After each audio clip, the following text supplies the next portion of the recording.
So the title of our debate for today is on the screen. So we're going to talk about secularism today and whether the church has any kind of say in the state laws. Does that make any sense? Perfect. In a very bad accent again. So let me introduce you to our speakers. Okay. So for the proposition, we have. I'm gonna mess up the names now. We have the Chancellor, Mrs. Claire Caudill. Perfect. Get that one. And next to her we have Mr. Tony Chalice. Chalice. So Mr. Tony Chalice is the representative from the local secular society. Mrs. Claire is the representative from the National Secular Society. Then for the opposition, we have Reverend Christopher Harrison, who's the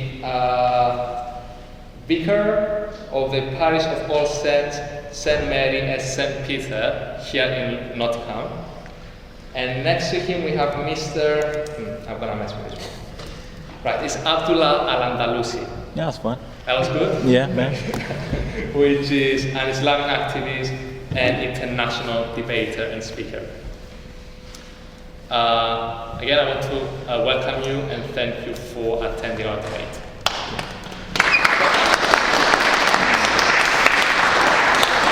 I forgot to introduce myself. I'm Dimitri.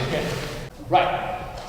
Can I have a show of hands who is for the religion to be separate from the state? And let's put it count now. 1, 2, 3, 4, 5, 6, 7.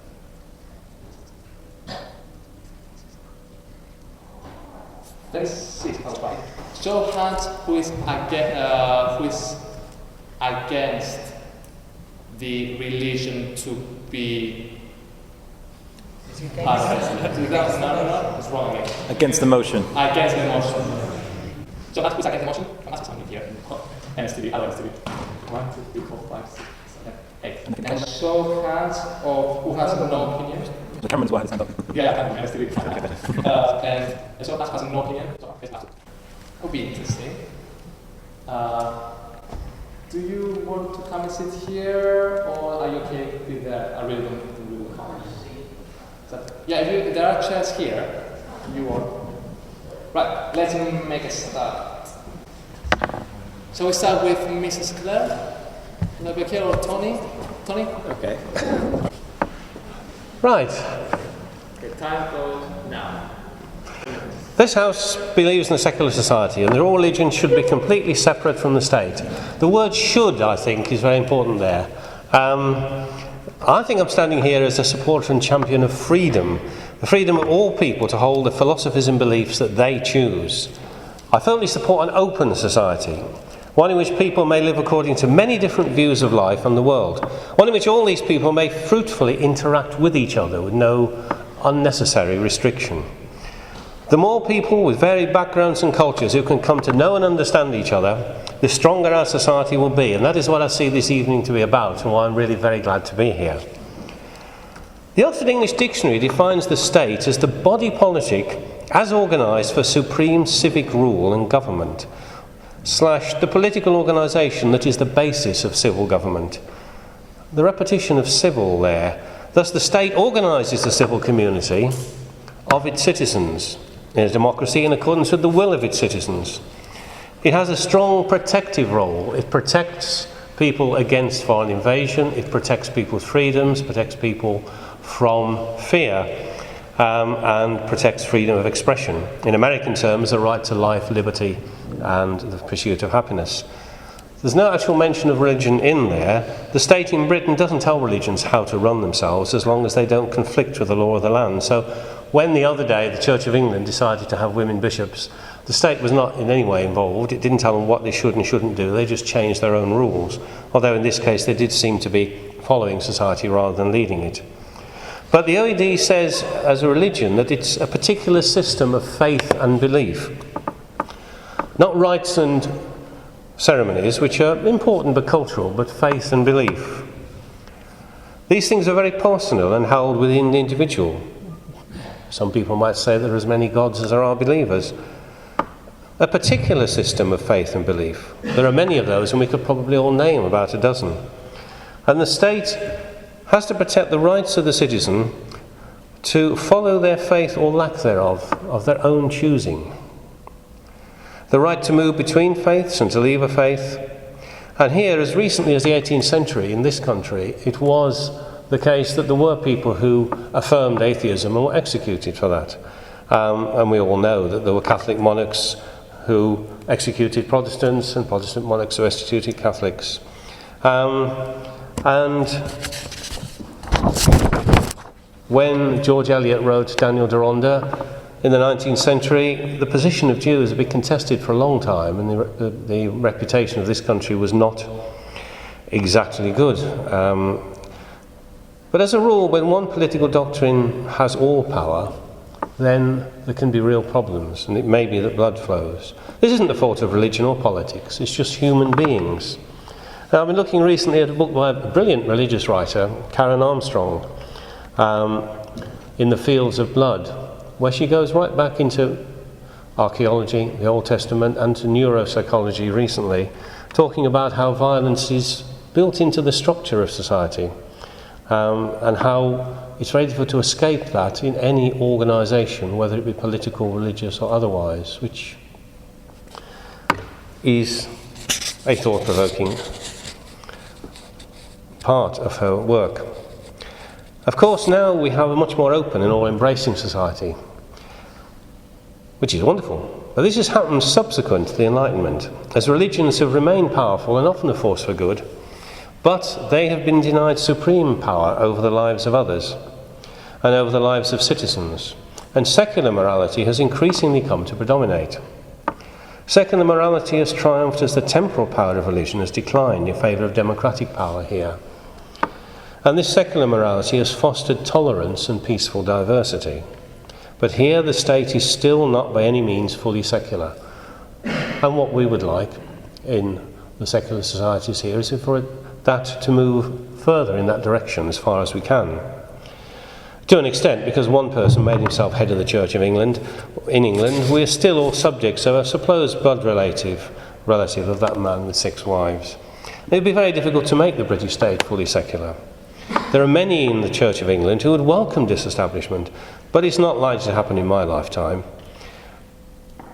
Should the religions fear the separation of church and state? Well, such separation was written into the Constitution of the United States, and religions seem to have done okay there. I'm convinced that the full separation of church and state is an aim well worth struggling for, even though a constitution may make it a goal very difficult to achieve. The motion said should, and I do endorse that should. I think society would be healthier if there was no one state religion here, and if the state didn't give a privileged position to religion as well as protecting it. There are many ways in which we can see religion receiving special treatment from the state. We can't change all of these, but we can have a go. The NHS is an arm of the state, and the local secular society and some others in the country have taken an interest in the fact that whilst there have been many disturbing stories very recently of the restriction of cancer drugs because of cost, drugs for breast, bowel, prostate, pancreas and so on, at the same time the NHS provides its hospitals with chaplains at a going rate of $36,000 a year. Now, they do a wonderful job, yes. They support and succour people when they most need it. But should the NHS be paying for that? Are the churches not able to do so? Do the faithful have so little faith that they can't contribute to the funding of these chaplains? The cost of chaplains in Nottinghamshire alone has been estimated at £500,000 per annum. Surely this money could come from religious organisations and not from taxpayers via the state. This is something Nottingham Secular Society and other secular groups have been researching, and as a result the matter is being taken up at a national level, and we're very glad of that. This is only nibbling at the edges of religious privilege, and we're not a vast organisation. We don't have the power and prestige of the big religions, but we will keep trying. What we want most is a level playing field, where religion is respected, but not to the disadvantage of the civil sphere. We have more and more religious schools. We may question whether these encourage a child to grow up aware of the rich diversity of the society in which they are living. These are said to be better, morally better, educationally better, but such schools often are the beneficiaries of a virtuous circle, where industrious pupils with enthusiastic parents attract inspiring teachers and get good exam results. So there's great competition on the part of conscientious parents to get in there. It'd be difficult to fail with this kind of virtuous circle working for you. One of the weaknesses of a system of state religion is that when it comes to a national census, many people, not wanting to be nothing, put themselves down as C of E or vaguely Christian, while having no interest in the religion. A recent extensive worldwide survey in the New Scientist magazine showed that while there were a minority of agnostics and atheists in many countries and a minority of religious enthusiasts, there were an awful lot of people that the people who wrote that survey called apatheists or apatheists, who really didn't care. Maybe in a state where there was a legal break between religion and the state, maybe that would be less so. Maybe it would be to the advantage of religion, as I mentioned earlier, in the USA. Thank you.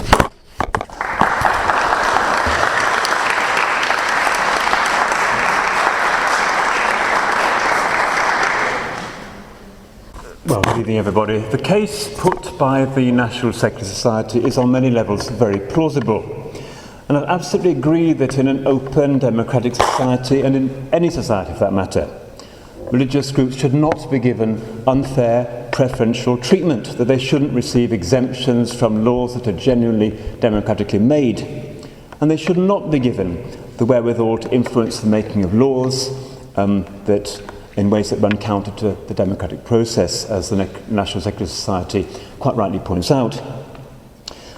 I also believe that the traditions in our society here in the UK, whereby faith groups are, as we've heard reference to, part of the structures of certain public sector services, healthcare, education, also the prison probation services, armed forces, police and so on, should not be abused. They should not be used as an opportunity to advance the agenda, covertly or overtly, of the faith groups concerned, which again is one of the accusations that the NSS has at certain times levelled. I have to say also, speaking as an Anglican, not a very good Anglican in many ways, that I have my doubts as to whether the pomp and ceremony which over many, many centuries have characterised parts of the Church of England actually reflects the true nature of Jesus' teaching. Jesus primarily taught justice for the oppressed, a fair deal for the poor, and equality and inclusiveness. And so I applaud many of the aims of the National Secular Society, particularly the emphasis on equality, justice, non-discrimination, and challenging the abuse of power. However, and it's a big however, to argue that all religion should be completely separate from the state goes several steps too far. And that aim can all too easily become a mantra, a rigid ideology, an inflexible dogma that fails to recognise that faith, spirituality, religion, whatever we call it, these are an integral part of life for many millions of people. And that still remains the case even in this materialistic and consumerist society. But there are, of course, many countries around the world where more and more people are taking a faith-based stand against the lack of meaning and purpose that many people find characterises both capitalism and communism alike. Now, the National Secular Society may point to the decline in religious observance in this country, but what about the massive growth of Christianity in China, with over 100 million practicing Christians? Also Korea, South Korea anyway. What about the revival of the Orthodox Church in Russia? And of course, the increasing attractiveness of Islam to many who are disillusioned with Western social paradigms. So the essence of my case is very simple. The state is that body, as we've heard, that governs the ordering of political, economic, social and cultural aspects of a nation's life. To say that religion should be completely separate from the state, therefore, is to argue that those things that are to do with the human spirit should have no relation to politics, economy, culture and society.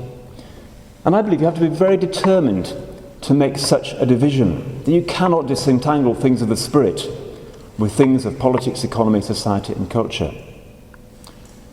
And when I talk at this fundamental level of the human spirit, I mean all those things that are to do with aspirations, values, dreams, ideals, and how to lead one's life. Now, this may or may not involve the concept of a supreme being or God. So to insist that these basic aspects of human belief and behaviour must have no relation to the state is surely going too far. Surely that is actually short-sighted and fails to understand how integral matters of the human spirit are to every society, however hard the state may try to snuff these out. Now, the National Secular Society argues that religion, faith, spirituality should be private matters alone. But this view fails to recognise that like-minded people will naturally organise and form groups. And religious groups are simply an expression of this fundamental human characteristic, in the same way, for example, as members of a workforce combine in a union, or those with similar academic interests form a society, or a campaign group is formed, and so on. So I would venture to argue that to rule out on ideological grounds, then, any engagement between faith groups and the state, to prohibit any structural connection between faith groups and the state, actually verges on repression. Before we know it, this is always going to be a risk in a society with a strong secularist agenda. What begins as freedom for all kinds of religious observance, but only on a private level, becomes a social climate in which religion is increasingly looked down upon and more marginalised and pushed back behind closed doors. Now, over the years, I would like to commend the wide range of mutually beneficial partnerships that have grown up in this country between faith groups and the state. Now, these are simply a subset of a far wider range of partnerships between the state and other elements of civil society, corporations and so on. Partnerships are a way of life, they're a fact of life in the economy, the society and politics of this nation. To rule out faith groups in partnership with the state is simply to discriminate against those who are religious. And so a blanket ban on faith groups forming such partnerships would surely be unfair and unreasonable. We've heard about hospital chaplains, but in hospitals the emphasis in chaplaincy now is very much on spirituality at a very general level, on pastoral care. It certainly doesn't allow any attempt on the part of chaplains to convert people to their faith.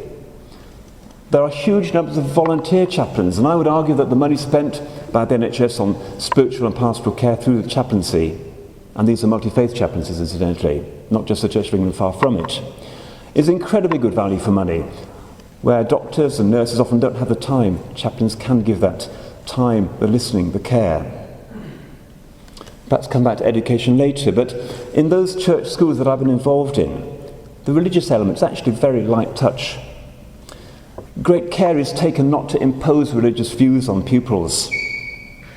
And of course, even at a primary level, children in church schools do learn about more faiths than just Christianity. But of course there must be safeguards to prevent faith groups from abusing and taking undue advantage of their relationship with the state. And I'd be the first to argue for total rigour in this, with the churches, for example, being subject to a properly agreed, democratically agreed Equality Act, which doesn't have derogations as a result of special pleading for faith groups. And nor do I think that having just bishops as faith representatives in our second chamber is justifiable. There should be a range of faiths and also different other institutions represented on behalf of their institutions. I remind you that politics in this country are actually dominated by other far more powerful lobbies and interest groups than religious groups. And these other lobby groups are usually concerned just for their own interests. I used to work in the civil service in Whitehall. It was absolutely clear that religious groups have far less influence than business and finance, the arms industry, the gambling industry, energy, and so on. So at a time when certain voices in government are even saying that charities should not be allowed to campaign on political matters, do you pick that up ever? Believe that? It's all the more important that faith groups should retain their structural links with government to ensure that spiritual perspectives, justice perspectives, are not sidelined or ignored. And finally, the nature of politics is such that there'll always be those politicians who are guided, at least in part, by a faith-based vision, whether this be on matters to do with social justice, peace and war, or the sanctity of human life, whatever. And I challenge anybody to legislate successfully against such motivations. And so, Mr. Chairman, on all these compelling grounds, I oppose the motion.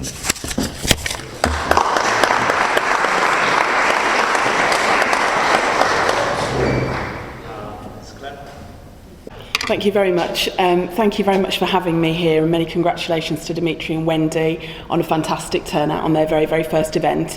It is a night of firsts because this is the first formal debate that I've ever participated in. I don't expect these guys to go easy on me because I wouldn't expect them to, because that's a good thing, but I hope that you will bear that in mind when you listen to what I have to say and participate in the debate. Something that I wanted to start with is to point out how grateful I am to live in Britain today. Because as a woman, I can marry who I like, I'm free to get an abortion if I need one, I'm free to seek help if I'm raped or sexually assaulted, I'm free to be educated, and I'm free to work. And there are many, many people through the centuries who've fought very, very hard for me and other people in this room to enjoy those rights. And I think the core of what I wanted to say is really focused around that. And then how do we get into the detail of some of that? You know, with all of these advances that have been made, with all of the progress that has been achieved in this country and in others, what is the relevance of secularism in Britain today? And so as a local councillor, I have a lot of experience of looking at the detail, the impact of policy as it filters down to communities and as it trickles down from government and starts to hit in the particular areas where we all live. So I wanted to pick up on 3 specific issues that relate to that. Firstly, education. Secondly, I wanted to look at government because I cannot resist mentioning bishops in the House of Lords, and to pick on the points that Christopher's just made. And also something that I saw recently as a councillor when I was visiting a young offenders institution that I think people should absolutely be aware of. So firstly, looking at education. Has everyone here heard of faith schools? Do you know what I'm talking about when I say faith schools? Do people know what I talk about when I talk about free schools? So people know what I'm talking about. That's fantastic. That's an excellent start. So in terms of free schools, there is a significant number of them that are now faith-focused. So what I just wanted to highlight were a number of kind of the imbalances and the lack of balance that exists as a result of the creation of free schools in this country. So in an area like mine, we had a number of Church of England and Roman Catholic schools that were already established, and they happen to be very close to my house. So basically, if I have children one day, none of the schools that are close to where I live would welcome the children that I would have. In addition to that, we now have Islamic ethos schools, which have been introduced to the local community and have been very warmly welcomed by some people, which is obviously their right according to the law as it stands. But of course, what we're left with in that situation is a situation where there is additional public money going in to support particular faiths and particular branches of faiths. I think when we talk about Britain as a Christian country, I think we have to also acknowledge the fact that different churches will perceive that in a different way. So the Church of England would have you perceive Britain as a Christian country according to its particular creed, which happens to be the creed that I was raised in and that I'm very, very aware of. But also there are many, many other types of Christian faith. So the idea that there is a church school that can serve the wider community, I think is very challenging. And I think the argument that's been put that some schools adopt a very light touch approach is very interesting to hear. But that's not what they're funded to do. Their touch can be as heavy as they might choose it to be, and that is public money that is being spent on that. Existing faith schools can have up to 100% children who belong to that faith within that school. But new free schools are only entitled to have 50% of the children who belong to the faith of the school who attend that school. And the school must seek to have a further 50% who do not belong to that religion. Now, that is not equal. That is not even equal with what I consider to be the wrong situation in the first place, which is we fund religious schools. So we're not talking about a situation of equality, we're talking about a situation of profound inequality within and amongst faiths. And it's interesting to see faiths coming together to fight for imbalance that they are all victim of, as I would argue it. So something that I think is very difficult as we move forward is the number of free schools that are being developed and that are coming forward in this country, that will mean that children, right from when they arrive at primary school all the way through to the time they leave for university, will be divided on religious grounds. And I think that is a terrible lack in their education, and I think that really is to the detriment not just of government but of wider society that we tolerate that position. So I have to mention bishops in the House of Lords. In 2014, the Church of England decided to allow women to become bishops. Obviously, I'm assuming we will have to wait some time for women to actually become bishops, because obviously some men will have to decide to retire in order for those positions to become available. But I think it's a very sad state of affairs when so many people, even those who don't belong to that faith, are so delighted by the fact that an institution that is fundamentally outmoded eventually steps into the 21st century and steps towards a bit more gender balance. I think any institution that has institutionalised gender imbalance embedded within it should fundamentally be excluded from any body that has authority over people in this country. I think it's profoundly wrong that bishops vote on matters that concern you, that concern me, and that concern everybody in this country, to the exclusion of other Christian faiths, to the exclusion of other faiths, and to the exclusion of people like me who are of no faith. I did just want to touch on it. We've talked about chaplaincy already in the NHS, but I had a wonderful opportunity, although it was a very depressing experience, to visit a young offenders institution. And the people within there are obviously, for anyone who is there on a sort of faith basis, the people within a prison are quite literally a captive audience. So in Feltham, you have some of the most vulnerable young people in the country. You have people who have come out of homes where they are entirely destitute. You have a very, very high proportion, over 60% of the young people who have learning difficulties. And the access that they're entitled to in terms of counselling and support is limited to 1, 2 or possibly 3 faiths, normally 2 but occasionally 3. So young people of no faith, young people who may be susceptible to having their heads turned by people who are keen to proselytise, will be extremely vulnerable, and we're all paying for that. And I absolutely disagree with that in principle. I'm going to wind up now. But I did just want to make the point that secularism isn't about denying difference. I think this country is richer for difference. I think this country is richer for diversity. I'm very proud to represent a very, very diverse community. I think difference is crucial. It's what brings us people together. It's what brings us here for a debate this evening. But I believe in actual equality and not virtual equality. Thank you.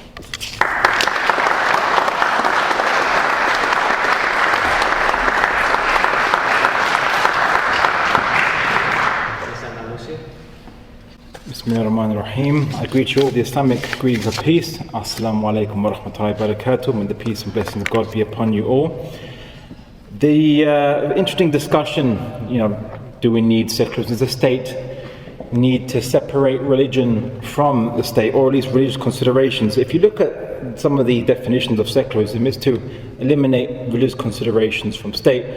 I would say that is basically impossible, because a lot of the premises of the legal philosophy or general Western philosophy is on terms borrowed from Christian tradition, such as the idea of equality or culpability for free will. I mean, do we have free will? Aren't we just maybe materialistic automatons? No, you believe in free will if you believe in a soul and you believe that God has given you free will to and hence you are culpable. Equality, we're all different. Nature doesn't care about equality. Nature rewards the strongest or the fittest. So where did we as human beings think to get the idea of equality from? When we are not, as humans, we differ. Some are stronger than others, some are more intelligent, some have better genetic fitness, better immune systems, a whole number of issues. We're not actually identical to deserve equality. So where do we get this idea from? We get it from Judeo-Christian tradition, whereby we're all equal in the eyes of God, and this is a philosophical truth. What about what I said about separating religion? Is it possible? Well, what do you define as religion? If you define religion as an idea about the origins of humans and the universe and morality, then everyone has a tradition as a religion, except maybe nihilists or solipsists. But the issue is, of course, this is arbitrary differentiation between a materialistic religion and a spiritualistic religion. So a religion that's meant to be based on material considerations only, and those which are meant to be based on transcendent considerations and so on. But obviously the thing is this, that ultimately everything's based on transcendental considerations, because the idea of justice, where does justice exist? In a microscope? Can you see in a telescope? Where is justice? What is this idea of justice? It's some transcendent thing. It only, if you really want to be reductionist and really want to be materialist about it, it only exists in your head. Likewise, nationalism, which I call the religion of the secular modern world, where everyone believes in their eternal nation, they're grateful for their nation to provide for them, and their nation looks after them like it's some paternal god, which they have certain prayers, they make hymns, and national anthems. It all resembles much of religion. Of course, unfortunately, the high priests of nationalism are the politicians, and do you really want to trust them to lead you and tell you what is right and wrong? So there are these considerations. Of course, let's get maybe down to the crux of the matter. Does secularism protect people from persecution, from intolerance? Well, we like to quote, when we say about secular states, we're always very selective in what states we quote. We always quote Western states, generally rich and cultured Western states, but we don't talk about Bashar al-Assad or Saddam Hussein, or maybe even, let's bring more down to the West, the French Revolution and the Reign of Terror. No one talks about this, or Pol Pot, for example. These are all secular regimes. They weren't religious regimes. I know people like to bring in the Nazis as well, and then some say, no, Hitler was a Christian, yeah, but his state was secular. He didn't say, open up the Bible, let's make it biblical law, did he? So we are very selective. So secularism doesn't really guarantee anything. It depends about other considerations, whether that state becomes tyrannical or not. And let's even look at Britain's record of tolerance. Well, first and foremost, the very philosophers that introduced and brought into existence, you should say, liberalism or secularism, John Locke, John Milton, Hobbes, they didn't advocate tolerance to certain factions, groups and ideas. Any religion that has any political element to it doesn't deserve tolerance, because you can't trust them in society. And he mentioned, John Locke mentioned, you can't trust Mohammedans because they believe in the Caliph. You can't trust Catholics. Oh, and obviously you can't trust atheists. But that was in his ironically titled Letter on Tolerance. And he said they shouldn't be tolerated. John Milton said that basically Catholics should be exterminated because they believe in a external power greater than the state, which is the Pope. And he kind of implied that Islam is the same and so on. And we see that this rhetoric has continued to today with just David Cameron and the Theresa May and the Tory party and so on. If you just see what they've just said recently, and I'll give you example of policies to prove it's not just rhetoric. So David Cameron says Britain is an open, tolerant and free nation, but we cannot stand by and allow our openness to be confused with a tolerance of extremism, or one that confuses different cultures, encourages different cultures to live separate lives and allows people to behave in ways that run completely counter to our values. Adhering to British values is not an option or a choice. It is a duty for those who live in these islands. Interesting.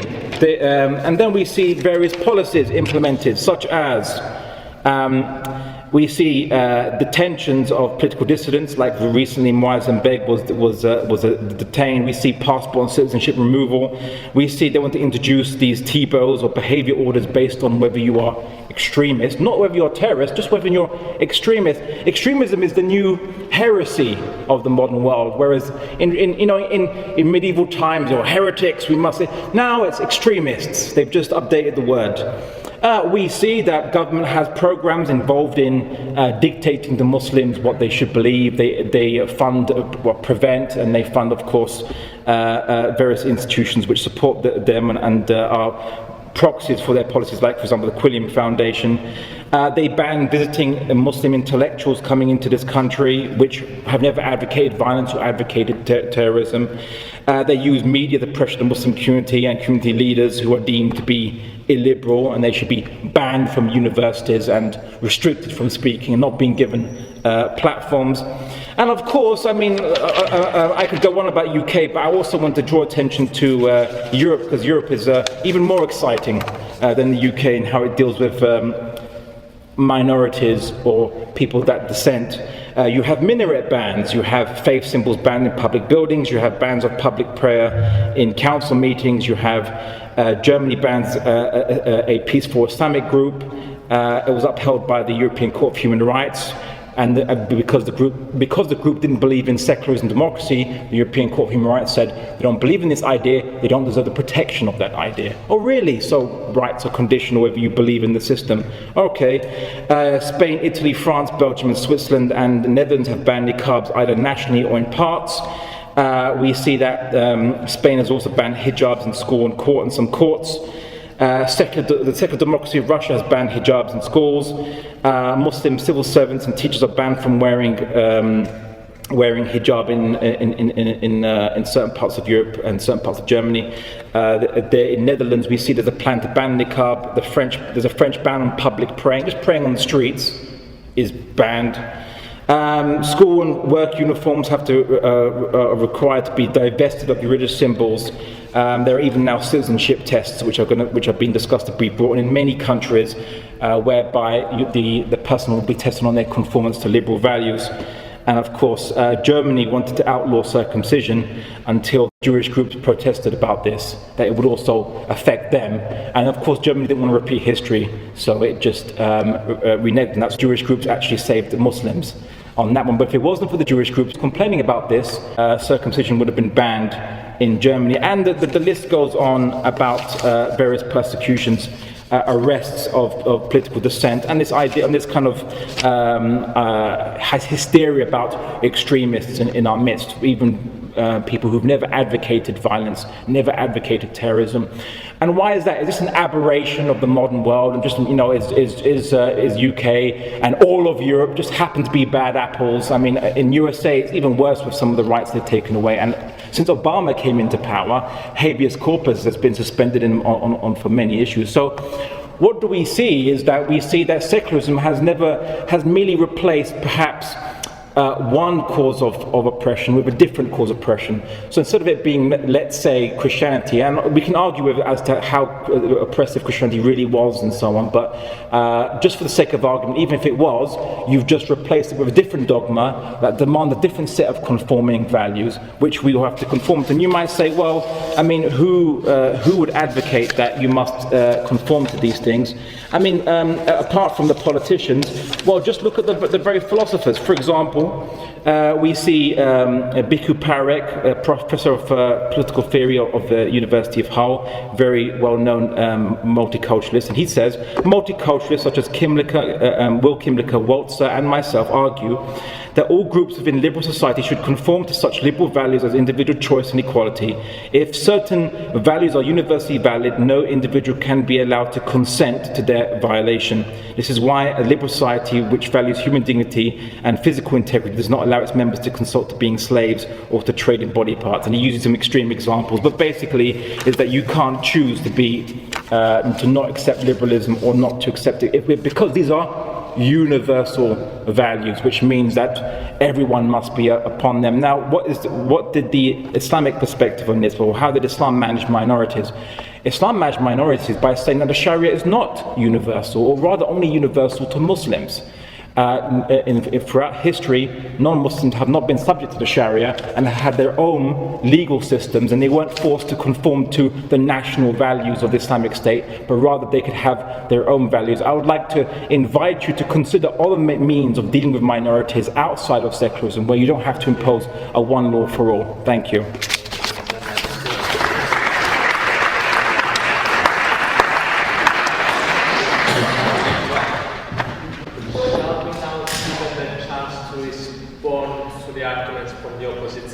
So everyone has 5 minutes, to respond, and then we will open the discussion to the audience. Would that be okay? This guy, do you want to start? Oh, okay, this guy is coming from London, so she needs to go at 9. So shall we give her the chance to go first? Thank you very much. It's been really, really interesting to participate in the discussion this evening, and I hope that I'm here long enough to hear some points from the floor as well, because I'm very interested to hear that. I'd just like to, on the last speaker's point, I think the key there was the very first statement which was made, which said that the NSS and others of us who would identify as secularists would like to strip out religious consideration from the state. I think that's quite a contentious statement, because I think that it's perfectly reasonable to have a secular state, but that protects people's religious freedoms and protects people's religious principles if that's what they choose to do. I wouldn't suggest that in a secular state anybody should be victimised, anybody should be vilified for their faith. Quite the contrary. Everybody should be treated entirely equally, and if you wish to observe your faith, then you should be absolutely free to do so, and the state should protect you in the event that someone tries to threaten you and tries to prohibit you from doing so. So I just wanted to make that absolutely clear, that that is not the position that's being proposed. The idea that religion should have no consideration, I think that's a very important point, because there is Islamophobia that exists in this country. I don't think any of us are blind to that. I think we should all be very real about that. I see that in my own community, and I see how very, very damaging that is, particularly to young people who are victims of that. And I absolutely defend their right to practice their faith freely in a way that they would like to do so. And I think it's interesting to reflect on the other models of secularism in the world. We can point to Germany, we can point to France, we can point to America, there are all sorts of examples that we can point to. But I would argue that Britain is more than capable, as a very mature democracy, of developing its own type of secularism and its own secular state. And I would argue that given that France began its process of secularism in 1905, and we stand here in 2014, a long way behind that, perhaps we might be able to learn from what some may see as the mistakes of other secular states, some of the potentially overzealous illiberalism of some of those secular states, and perhaps Britain could be an exemplary secular state that respects people's right to practice their religion freely, whilst also understanding that the state shouldn't be subsidising religious activity to the extent that it does. And I must just say, just to finish on this note, I rather resent being badged with the Nazis, and I will just make the point that my husband makes to me and has made to me around the table of several dinner parties, which, if you have to resort to mentioning the Nazis in your argument, you automatically forfeit the right to win.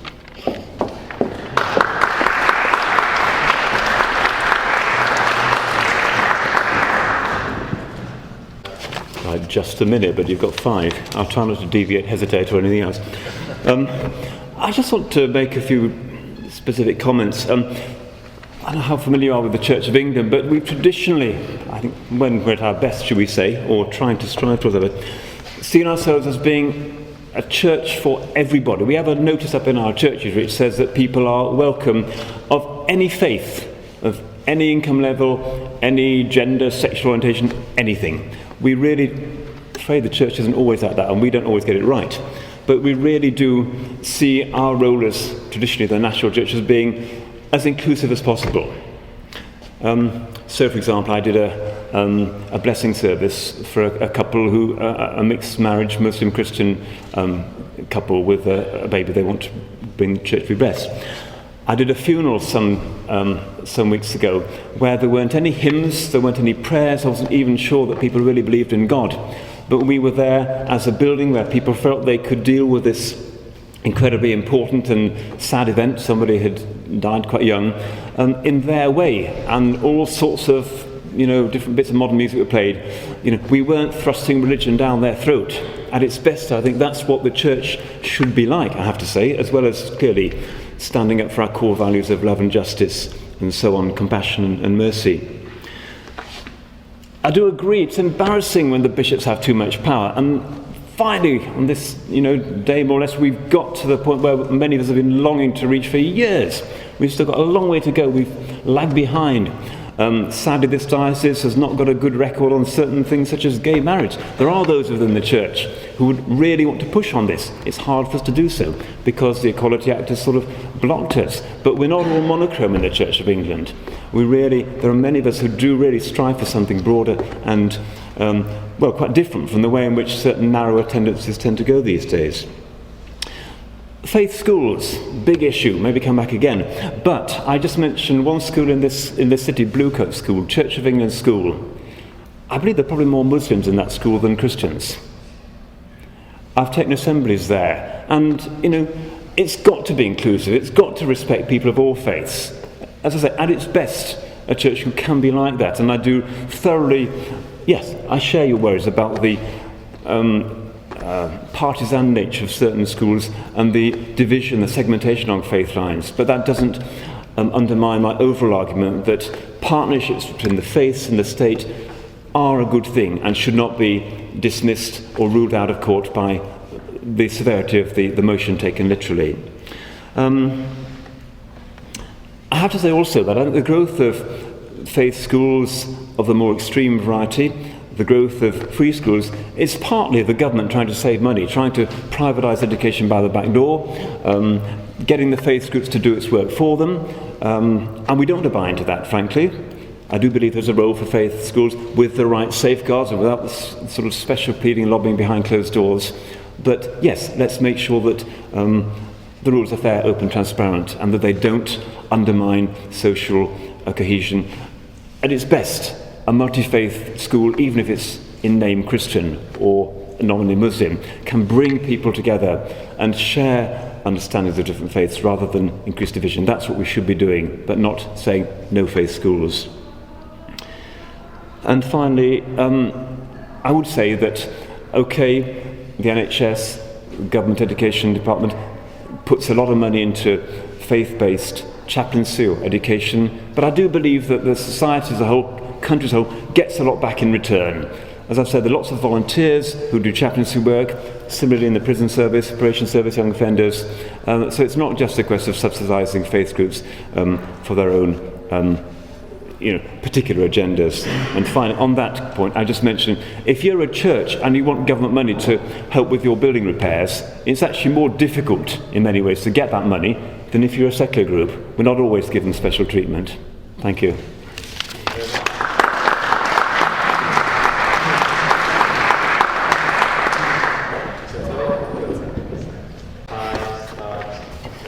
Right, set by the clock. Yes, thinking of the idea of community, which I think some of the speakers seem to feel that in a totally secular society we might not have. Just I'd mention that there's a very strong element of community behaviour and support for people within the secular community, within the organisations that I'm involved with. We have for many, many years in the British Humanist Association done our own naming ceremonies, our own celebrations of partnership and funerals. We have a very high reputation for our funerals. There are courses where people from various Christian denominations have gone along to up their game, and I think we can pat ourselves on the back for that. So it's not true that we are just atomised, isolated individuals. And of course human beings come together in communities, always have done so from the very earliest times.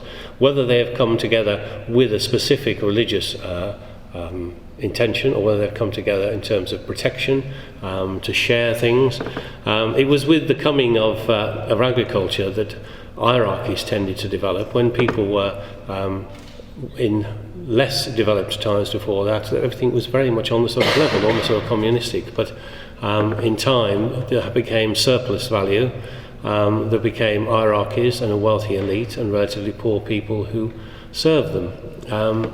But this was also a time when many religious ideas developed to sort of support that structure.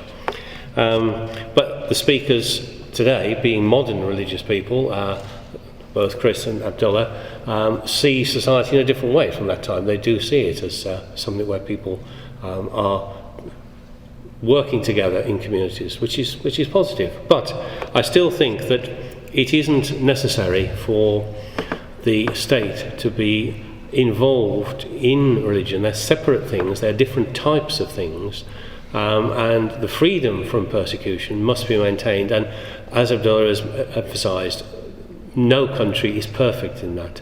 And I wouldn't support everything that David Cameron does, and I don't suppose many of us would. There's a learning curve as people learn to get on with each other and with people of a great variety of backgrounds and ideas, and to understand each other. And as I said at the beginning, to have people together and air opinions in this sort of way in order to get to know each other better, in order to get to know what their strengths and weaknesses are and what the things that most concern them are, is very important. I'm not sure that when Chris talked about the churches in China, I have seen that some of the churches there get 30% state money, and vast churches or Buddhist temples built as long as they don't rock the boat. But there are churches there which do rock the boat, and they're quite admirable, but they get persecuted. Now, I think that thinking of church schools, I was here in Nottingham a while back when there's a woman called Seema Malhotra, who's a Labour MP, was here. She is of Hindu background, but she actually said that going to a Christian school, as she did, which meant going to a mainstream school, she learned so much more about the community that she lived in, and was able, therefore, to understand the constituents she now represents as an MP. Whereas now, with the government's present policy, she might well have gone to a Hindu school and might well have then not experienced the wider society in the way that she did. She might have been rather ghettoised. Which is why I'm very keen that schools should admit people of all types and all religions, so that children can grow up knowing fully the society that they are going to live in. Thank you.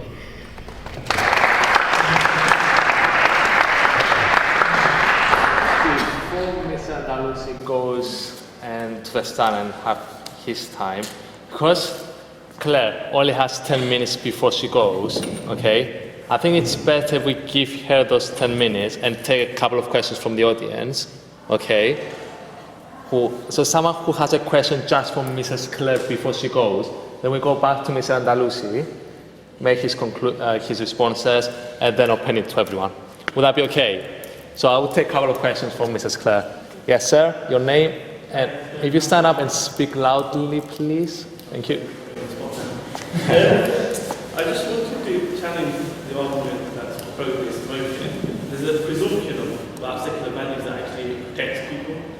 And I think that's something that really needs to be opened up. When you're living in a society that you're having intolerance towards minorities, immigrants, you've got a surveillance society, you've got detention and charge, without charge, rendition, torture, you've had stripping of citizenship of today of somebody.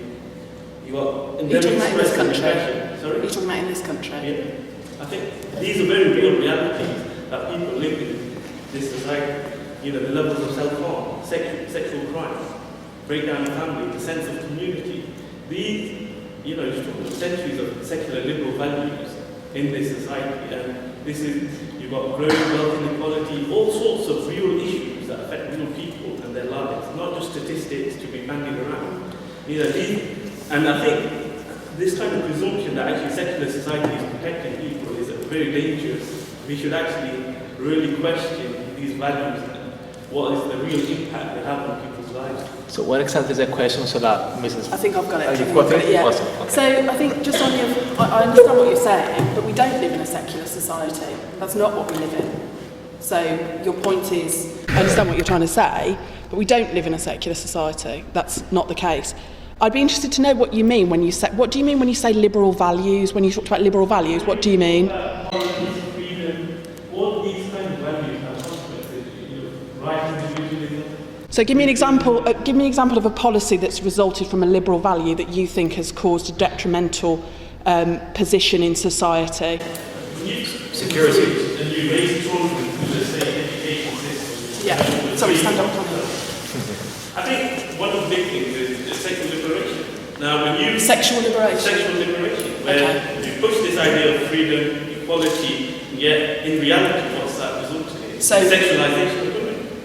You have the whole of last week was spent on a particular woman, and you don't see the consequences of that perception that goes out there around women. Is something that you would be saying then, so let's take a recent important piece of legislation that's meant the equalisation of marriage. Do you think I'm worse off as a woman in this society as a result of that particular legislation? So you're talking about liberal values acting to the detriment of Britain, okay? And I would argue, in particular, around that example of gay marriage, I would say that is an example of liberalism that is hugely beneficial to this country and my rights and the rights of everyone in this room. Yeah, but when you give moral relativity like that, and you're opening up into the whole society, where you're your moral compass in this society, children growing up in society don't know right and wrong. You've got all sorts of things now that are acceptable. I understand what I think I understand what you're saying, but I genuinely think you need to nail down what you mean when you say liberal values, and I think you need to be upfront when you're in a room like this and really determine what you're talking about when you say liberal values. Is my right to an abortion up until 24 weeks, is that a liberal value that you disagree with? Is the right to gay marriage a liberal value that you disagree with? I think you need to define what you mean when you say liberal values. You have the opportunity to raise the same question if you want later. One or two more questions for Claire before she goes, just for Claire, of what she said. You want to challenge something? You want to ask anything? I have a question, Go for it. if I may.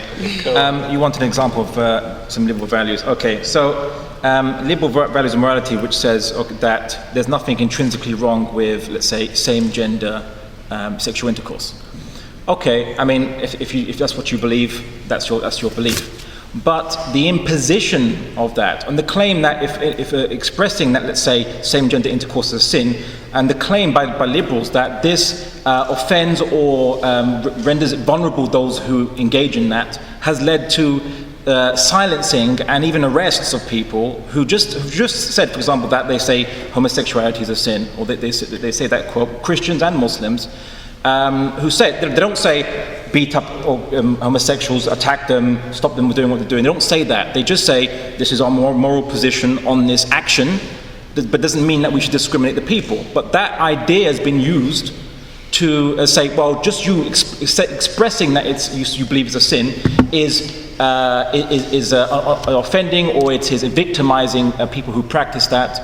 And of course, people have also said that in the name of security and in the name of the preservation of the liberal values, they have enacted laws which counter extremism and basically silence people, remove their citizenship, locked up political dissidents in this country under extremists, so they're extremists and so on and so forth, or that they're conveyor belts of terrorism. So the question is basically, are not these liberal values leading to taking away people's civil liberties just because they don't agree or have different ideas? It's interesting, the idea that liberal values remove civil liberties. I think you need to have a little think about what that actually means. Well, yeah. And I have to say, I would like to see the evidence that anyone has been arrested for simply saying homosexuality is a sin.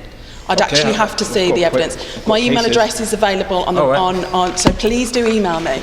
And there's a difference between somebody saying, I believe homosexuality is a sin, and the difference between a group of people chanting that in someone's face. Those two things are very different, and I would say that one is perfectly legitimate if that's what somebody believes. I think they're profoundly wrong. But if they believe that homosexuality is a sin in this country, I believe they're free to make that choice, they're free to make that statement. If, however, it's a large group of people who are shouting that in someone's face, or if that's a group of people who believe that homosexuality in this country should be outlawed, that people should feel ashamed of their sexuality, and if that means that people think that gay marriage should be banned or reversed, then I have to say I'm profoundly against that, and I think most people in this country are profoundly against that position. Okay.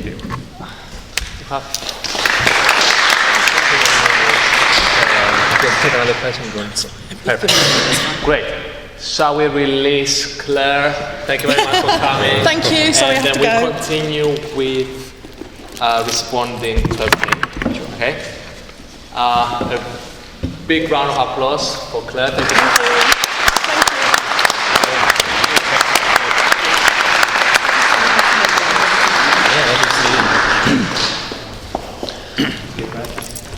Thank you.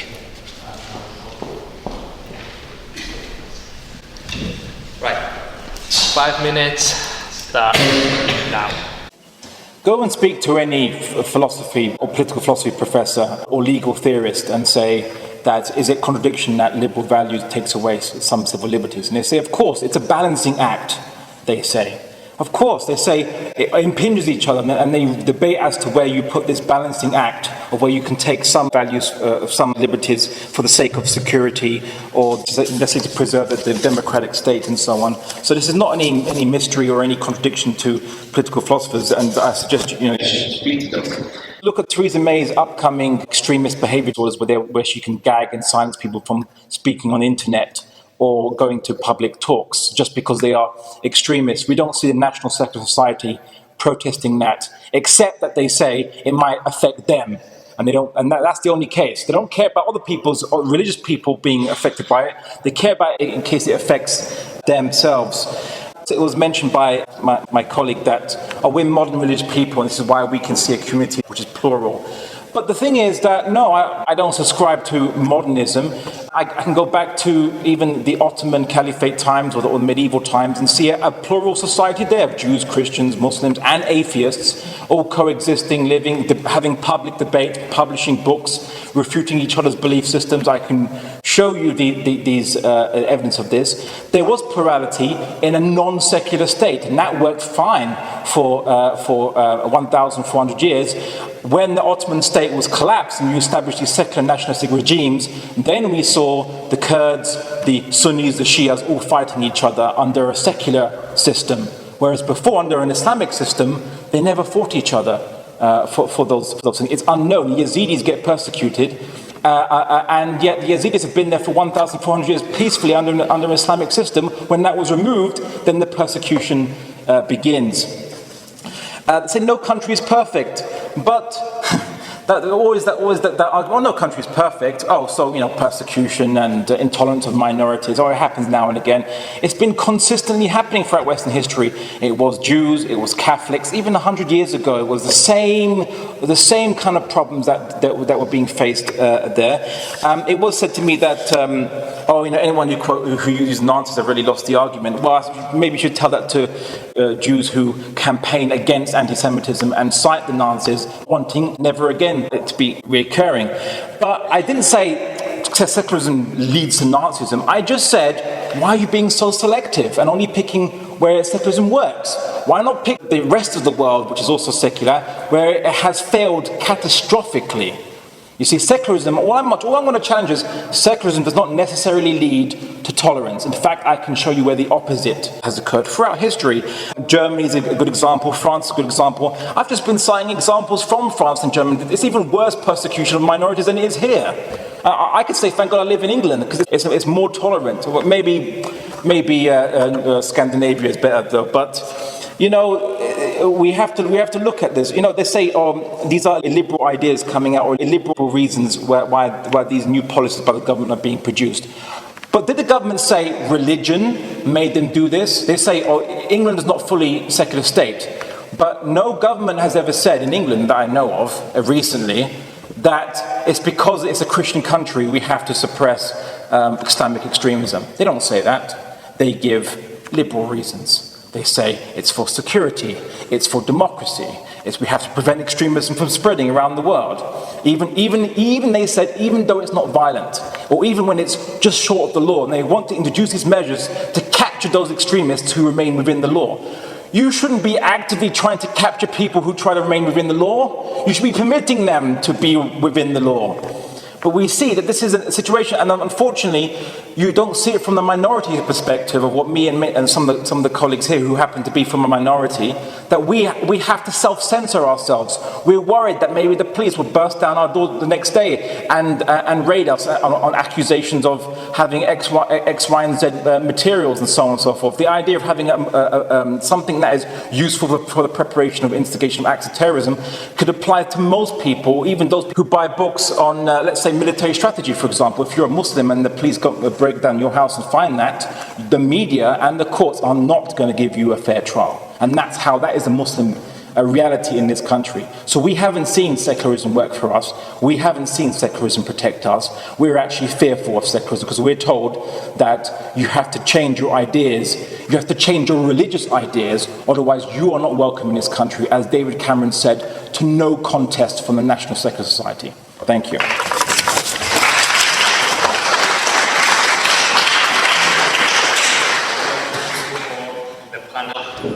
And now it's your time. Okay? So let's take this first question. I will ask you to please stand up and be as loud as you can, yeah? My question is for all of the panelists. There was a lot of focus earlier on faith, like multi-faith centres in hospitals, etc. And I'm speaking as a medical student. Was there any focus as to what the expenses were like on A&E, for instance, or emergency services on Friday and Saturday nights when alcoholics are in there, after being passing out or fighting, etc. There was no consideration of that. And I just want to ask you, what values did they come from? Right. Faith schools. It's interesting when we talk about education, separating religion from education. This was about the multi-faith centres in hospitals. The multi-faith centres in hospitals. Okay. Well, even in that situation, a lot of this country's education system and healthcare system was originally patroned by the Church of England. In fact, the first schools in this country were patroned by the Church of England. We have to thank them, thank the religious body for giving us the modern education system that we all live and enjoy. What I will say about multi-faith systems is, I don't mind there being bishops in the House of Lords who are not of my religion. I find it it's very frustrating when secularists would claim to certain institutions that you can't have these Christian institutions because Muslims wouldn't like it. And then everyone starts hating Muslims. And everyone starts hating Muslims because you say, because of you, you're removing our Christian heritage. And so, but we don't care about a Christian predominance in the Christian countries. It's a tradition. So I would say that we don't have a problem with this, and in some ways these institutions provide a check on the excesses of democracy, because if you want to truly have a democratic state, as many of the American founding fathers realized, is that you couldn't control the majority of democracy would go. The question was, what the multi-faith groups in a hospital, how they help with issues with alcohol.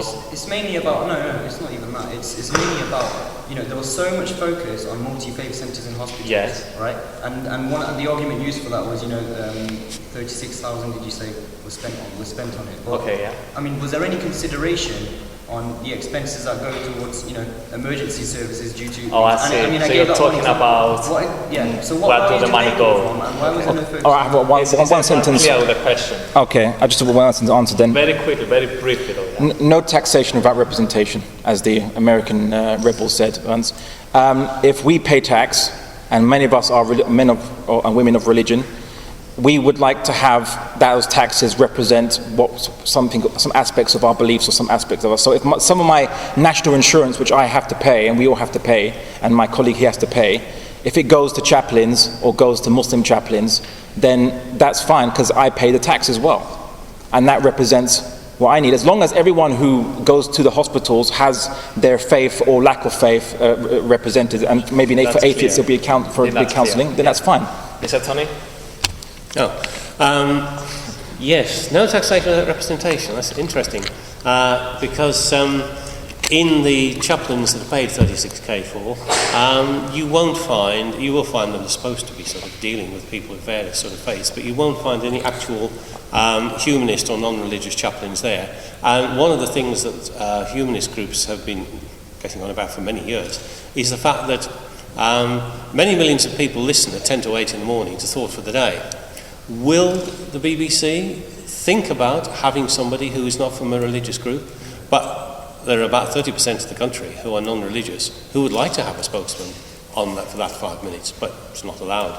And there are many other occasions in the media where the voices of secularists, you may not be that aware of it, but the vast amount of religious broadcasting that there is. I've said that I've never heard of anybody actually going into one of our Sunday assemblies and actually broadcasting those. So it might be interesting to have the spotlight turned in that direction. But the multi-faith centres I'm not aware, you say you work in hospitals, the multi-faith centres in A&E, you mean different people of different faiths are treated? I'm saying compare the two. I mean, you mentioned the expenses on multi-faith centres. No, the expenses was on the chaplains in... the damage. Sorry? Not even that. What values are based on this alcohol pandemic, as many people have described it as? I mean, if we want to talk about issues in society, we want to talk about secularism. That's got nothing to do with secularism. No, but it does come with the faith groups and spending money. I'm compare the two. Sinful lifestyles. Mr. Harrison, just I can briefly. see what you're saying now. I'm a medic myself, so I know where you're coming from. But If this is a point about the relative cost of spending money on chaplains and the huge amount of money that's spent on dealing with certain problems, yes, I imagine the cost of dealing with problems like alcoholism and other similar matters of social concern, because it's vastly in excess of what's spent on chaplains, in addition also, of course, to the unpaid voluntary chaplaincy work that's also contributed. You may have indirectly made a point about the way in which perhaps the faith chaplains are able to signpost people who come in through alcohol-related problems to organisations that will actually help them get over those problems. It's a long journey, but that may be also a way in which the chaplains, as well as the secular counselling service, can actually help the people concerned in ways that the doctors don't. Thank you. thank you very much. Yes, please. A bit louder, please, if you can. Thank you. There was a mention of religion one earlier. Yep. And in particular, religion. And the student that mentioned, because of the liberation that freedom is women, they can now have abortion. Yep. So there was a positive link between the values of society and alcohol. Well, my question is, the flip side is, why isn't those same ideas, the same values, why aren't they linked with social guilt? When we talk about rape or pedophilia, or we talk about sexual crime, we talk about all these things which exist in society. There's no link made between those skills and the value of that society. And the broader point is that when issues happen, for example, in the Middle East or in Asian countries, there's a direct link made between religion and certain ill acts. So there's a direct correlation between the system and the problem. But in the West, in secular society, there doesn't seem to be a link between, or wait a minute, we've got a problem with alcohol or sexual crime. Okay, so one line statement. What exactly is the question? So my question is, isn't it time to discuss the link between liberal values and secular society and many of the social guilt in this all the time? And goes to all of them. Okay. Well, the ills that you mention are things which cause a great deal of distress in many people. I wouldn't say that they were new. If you were in London in the 1850s, you would find pickpockets on every corner. You would find abused children. In the modern world, with modern media and our awareness of what goes on around us, we're much more aware of the awful things that are done to women, to children, to people who are disadvantaged. But these things have happened through human history. And it's not just today with the liberal values that we do have these things happening.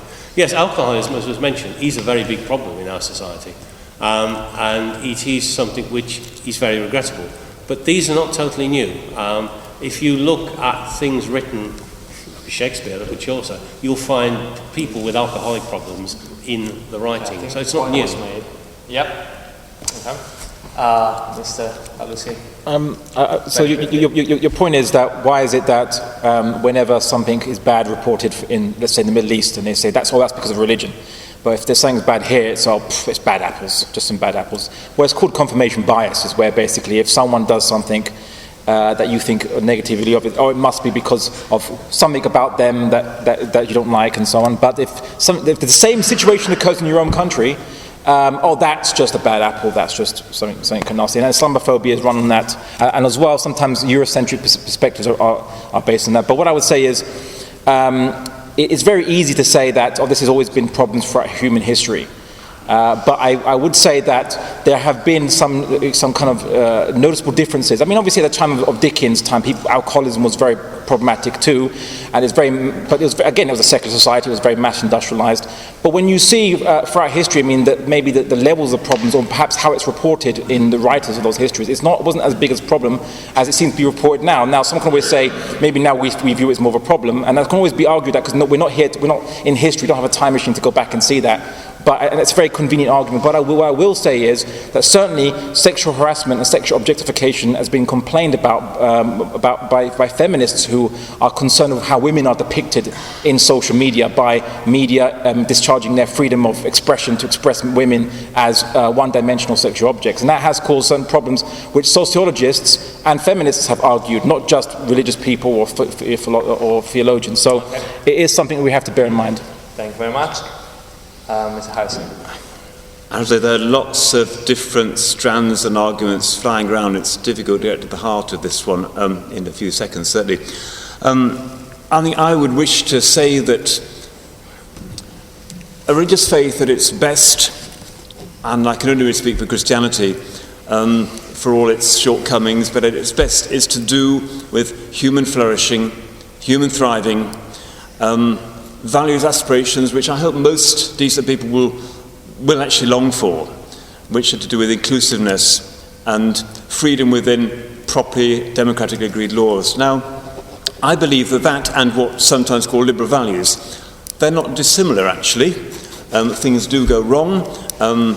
As Tony said, in fact, some of these social ills go back long, many centuries, and they're not just to do with liberal values, but bring us back to the notion at its heart, I think, that a constructive engagement between faiths and the state it can promote liberal values in the best sense. Yeah. I would take some other questions and then come back to you. Perhaps from the pro-secular side. Can you please stand up so that everyone hears? Sorry, I just want to make a point before I ask my question. Firstly, I don't think many people on the pro-side of the argument would say that we believe that problems in the Middle East or anywhere are because of Islam. Confirmation bias, I don't think it's a fair term to use there. We're not looking to say Islam causes war. But I would like to say to you, Reverend, I'd almost accuse you of being on our side. I mean, everything you say is pretty much, all faiths should be treated equally. We shouldn't be too far non-secular. But that leads to my question. What would you like to see in law that is based on religion, requires religion, is essentially a non-secular law or belief that we can't get away from? Mr. Harrison? I'm sorry, I haven't really got the precise nub of your question. Say that last bit again, please. How, if the law were to be rather than sort of going against secular oppression, taking away religious rights, etc., what would you actually like to see in the law that is based on religion and no secular philosophy or ideology? The heart of my argument against the motion is not so much to do with that, but to do with my belief that there is and should be a legitimate role for organised faith groups to, on the one hand, engage constructively with the state. Now, that may be not totally dissimilar to part of the NSS thinking, but also that structural links between faith groups and the state are a good idea as part of a wider, if you like, arrangement of partnerships between organised groups within society. Such as what? I mean, structural links. Sorry? Such as what? Structural links. Well, I say, for example, that, let's say, Archbishop of Canterbury, he's had a background in finance and the energy industry. He's played quite a key role in trying to work with government to bring the payday loan sharks to book, for example, and also in terms of banking regulation, things like that. That's a secular position. He's using his financial expertise in that area. I mean, he wouldn't be asked a question about, say, physics or chemistry in terms of where research grants go. I mean, that's still a secular position he's occupying if he is influencing the government. It's because he's got Okay, well, I mean, it depends.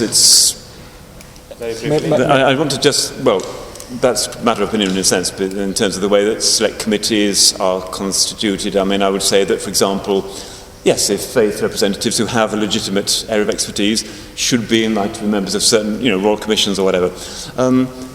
I would also, though, want to argue for properly constituted and properly established multi-faith chaplaincies, a bit of a contention here, in, yes, health, education, probation service, armed forces, police, subject to proper safeguards. But I think there's nothing wrong with that. I think actually, in an increasingly intolerant and divided society, to use such structures as a way of breeding engagement, creating multi-faith, a perception that faiths can work together.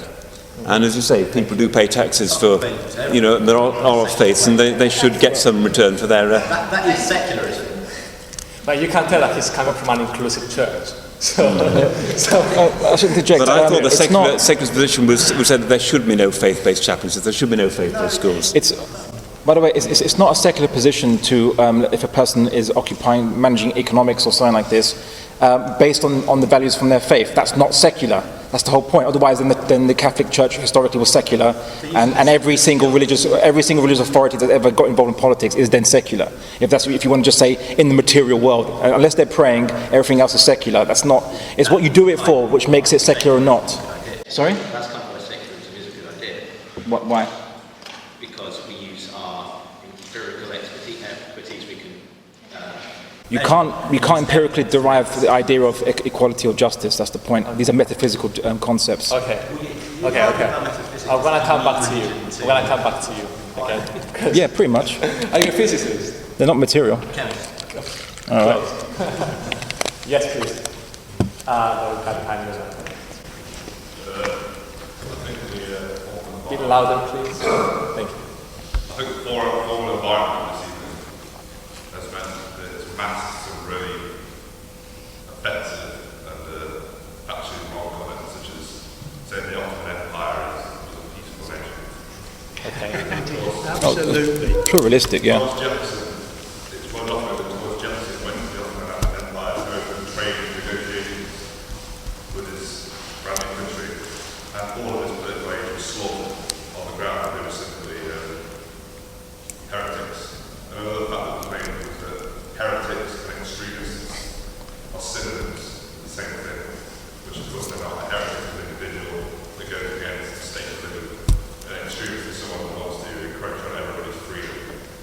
Okay, so what is the question? And the last point I wanted to make was that what authority does the Reverend have to say that every act committed by every Prime Minister, which is a comment he made at the end of his speech. All right, may I respond to the first part of what you mentioned? Somebody coughed, I didn't hear. Pardon? It was a dual. Yeah, to who exactly? Who wants to answer the question? Authority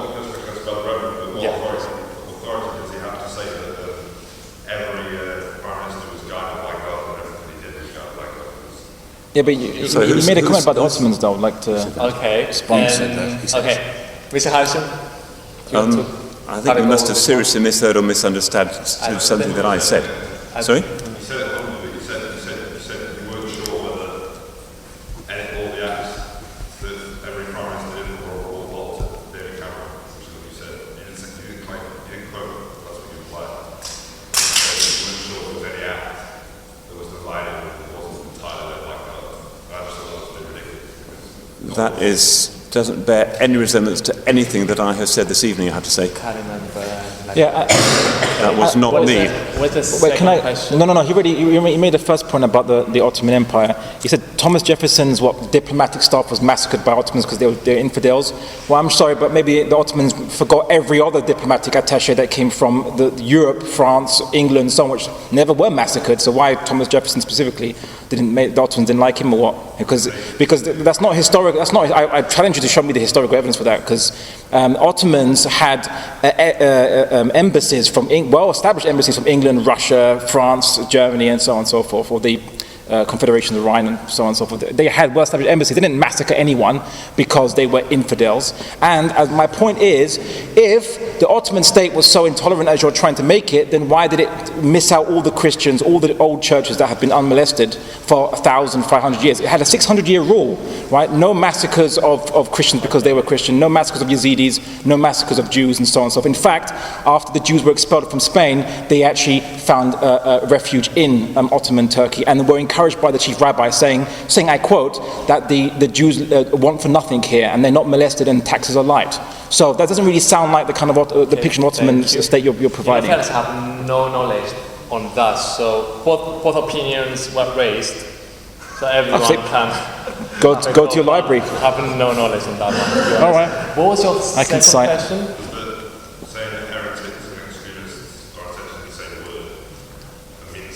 Did Mr. Harrison say that? No, he was saying it to me. Okay. He was saying it to me. Okay. Well, basically, I said that the word extremism is the new heresy, right? That's the new heretic is extremists. It's used like it's this other group, which is a insidious group amongst us, which are diverging from the mainstream and must be suppressed and silenced and dealt with. That's why I said the word extremist is the new word for heretic. And under a secular worldview.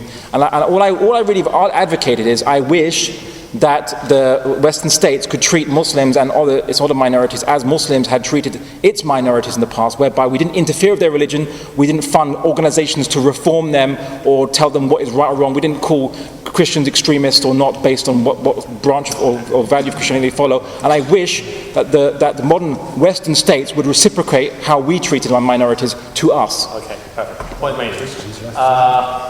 Just to clarify, it's because I know your background and you're Muslim yourself, and your background is all about Islam and Muslim, but I think the questions are more general about religion. They're not actually attacking Muslim about anything.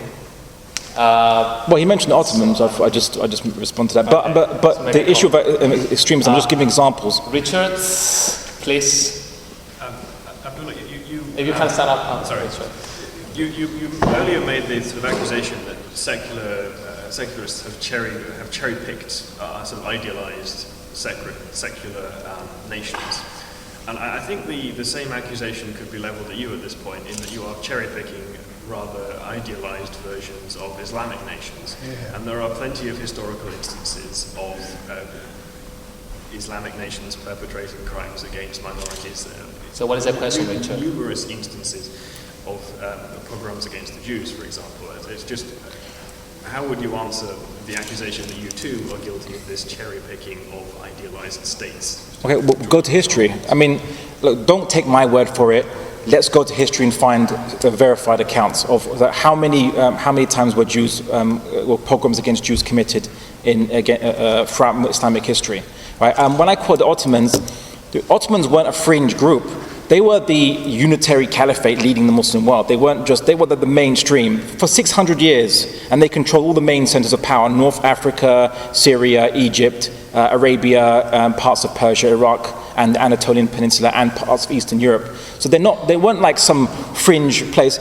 I don't doubt that, and I've seen accounts where you have like Timur-Lenk or some of the Al-Muwahidun in Spain facing crusaders, and they became radicalized and they did persecute some Christians and so on. Yeah, I don't doubt these things, and these are condemnable by Islam.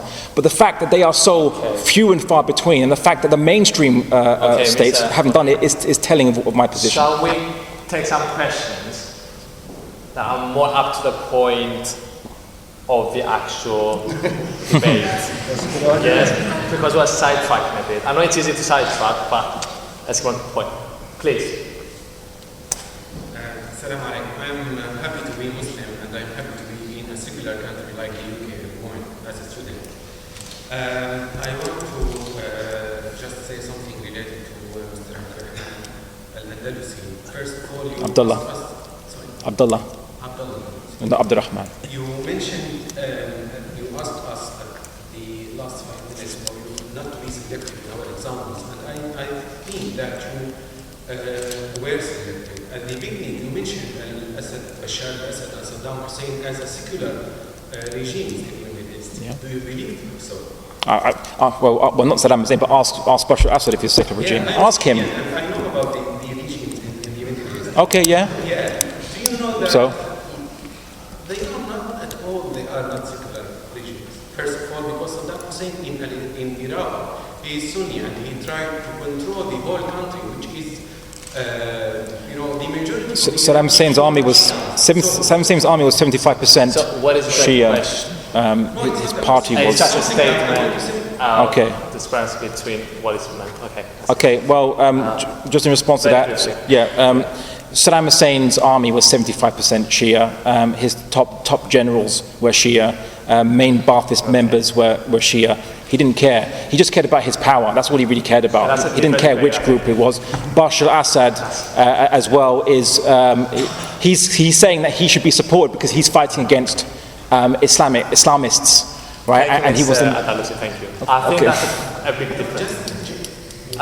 We can discuss it later in a private. I mean, just for the example that you mentioned, I agree with you for your examples. And as a Muslim, I believe that living in a secular country is better for Muslims because they can practice their faith, they can express the values of Islam better than living in an Islamic country. Well, tell that to Theresa May and tell that to the French Muslims. French Muslims. We hate the conservatives. Yes. Well, Tony Blair implemented Prevent program. So previously,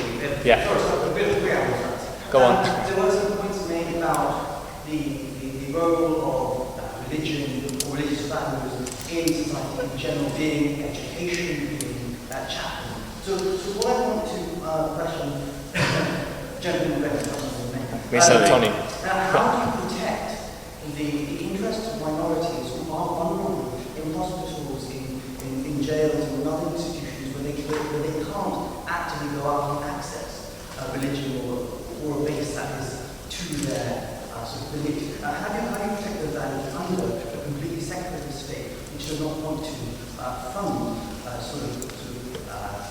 chaplains in states?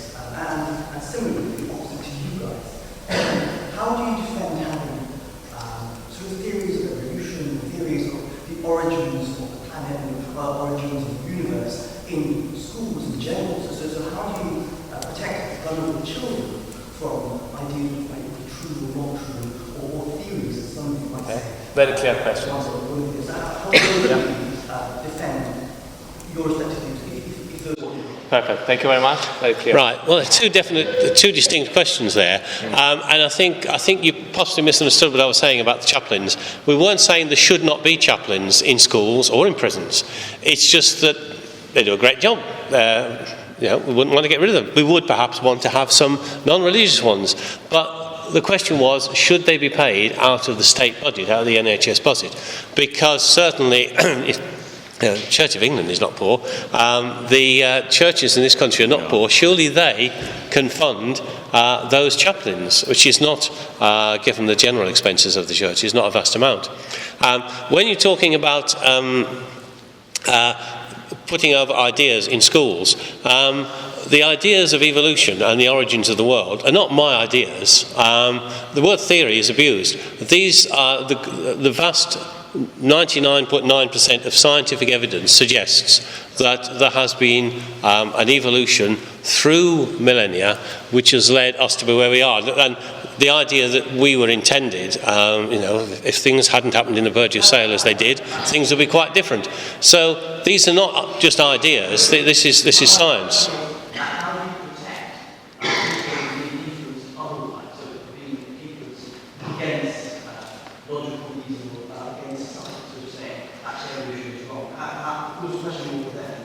I'm not quite sure how you're asking me to protect.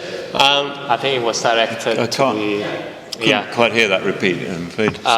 So the question was, how do you... Okay.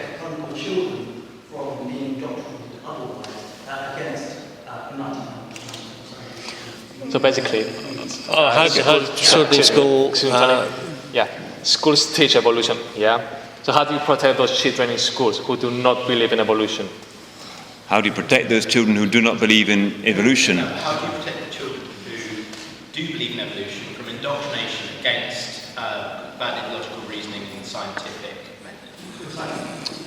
It's a tricky and a difficult one, I do agree, and all I can do is, I can speak on the one hand for church schools, 99% of which, Church of England schools anyway, I'm sure, would not actually teach a literal, understand a literal creationist approach to the, you know, why we're here and so on and so forth.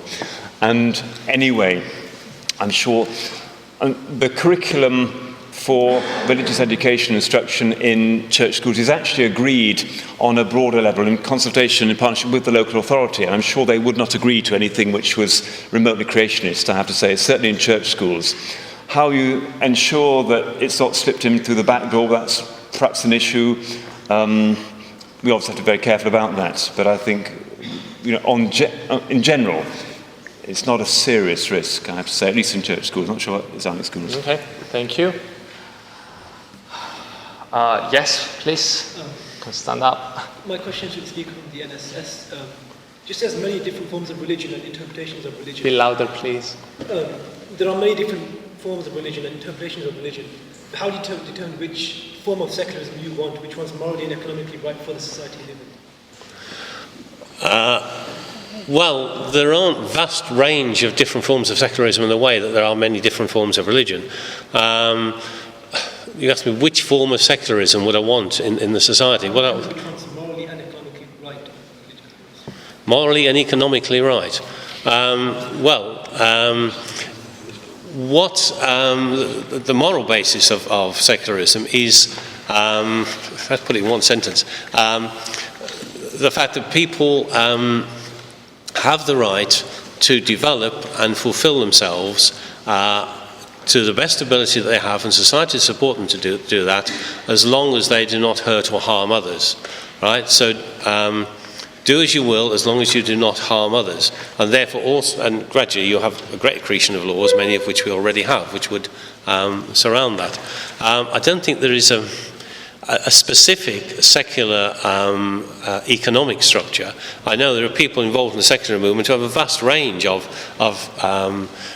political positions and would support a vast range of different social groups.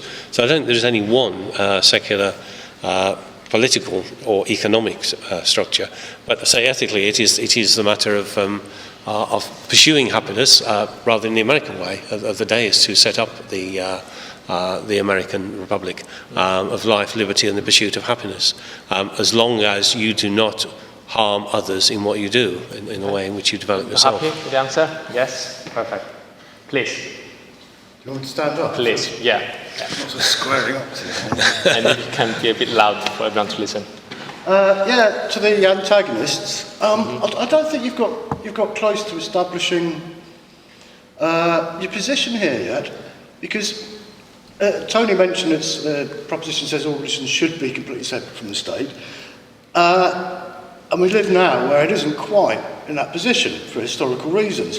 Now, if you were to come to us today in a secular society, I mean, we're not at the moment, but if we were, and say, I've got a proposition here for the power that my religious group should have, we'd want to see the mechanisms you're describing. How's it going to work? We want to see governance. How is your religion governed that we can give you this power? And you haven't made a case yet for saying that you're entitled to this power.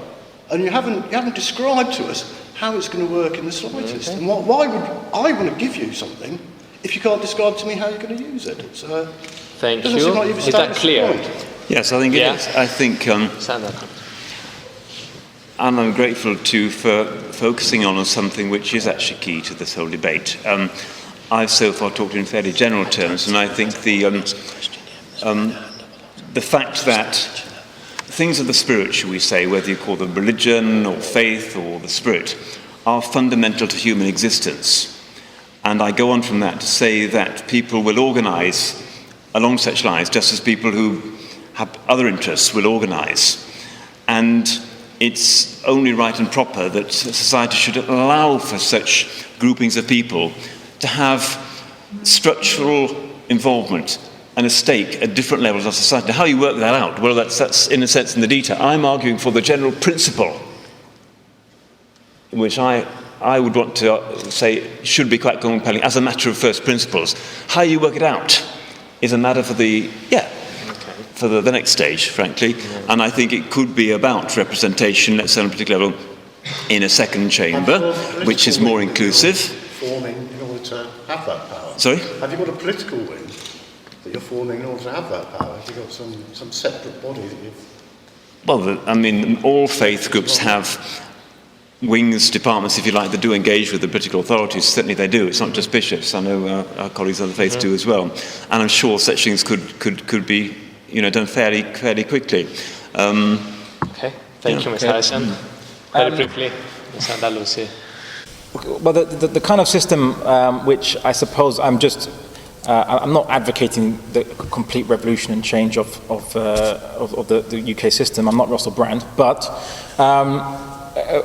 well, obviously, unless people that's what they want. But what I'm positing is maybe an alternative to get rid of the certain systemic and recurrent problems that occur within Western secular countries with minorities or people who are different or people who dissent. These are constantly, recurring issues. And what it's basically as simple as this: a state can be based on a position. A state can take a position on something, and then have maybe based on the majority of people or what have you. And then for those who dissent, you allow them some area for themselves where they have their own law systems, their own arbitration, and that kind of plurality. That's the Islamic approach. And how you would organize the relations between these different communities is via some happy negotiation as to how they'd like to relate. It's not even just an Islamic position, but the philosopher William E. Colony, who posited in his book Why I'm Not a Secularist, also posited the same thing, which is basically said that we're getting to a future of true pluralism, where what we'll need is a state where many communities, where we negotiate how we will treat each other and recognize each other, and have a place where people can manifest their faith, including in institutions, because that's what they believe in. They pay tax, and they have the right to manifest their faith in state institutions. But to say, no, we're going to now have this blanket, uniform, one-size-fits-all, colourless state apparatus just because we want to be equal is really causes oppression and actually stunts pluralism. So that's the system I posit. And it's not even just a Islamic position, it's what some Western philosophers are now positing. Something just to look into and consider. We need to close this in maximum 10 minutes. So I'll take a couple more questions, and then some I might have the show of hands again. See what's happening, please. Yeah. I just wanted to ask how it might be possible, how can we have a secular society when there are particularly America has been mentioned a lot of times during this debate, when a lot of people, particularly in democratic processes, do rise to power on a platform that does appeal to a religion like Christianity. How can we have a secular society How can a society be truly secular? Because you mentioned particularly America several times, when a lot of politicians who, through the democratic process, use a platform that involves religion in their kind of platform. Well, in a secular society, people are not prevented from stating what their religious position is. David Cameron said he's an on and off Christian perhaps, and Tony Blair was very much a Christian. But the thing is that with any religious holy book, usually they are quite ambiguous. They can be interpreted in many different ways. Certainly the Bible can be. And so you have people who are strong Christians right across the political spectrum. I don't think, it would be really oppressive to say that nobody can actually stand as a politician if they're going to bring their religion into their politics. But what you have to do is to look and see what the values that lie behind that are, because you will get some people who are Christians but who have a very hierarchical approach to society.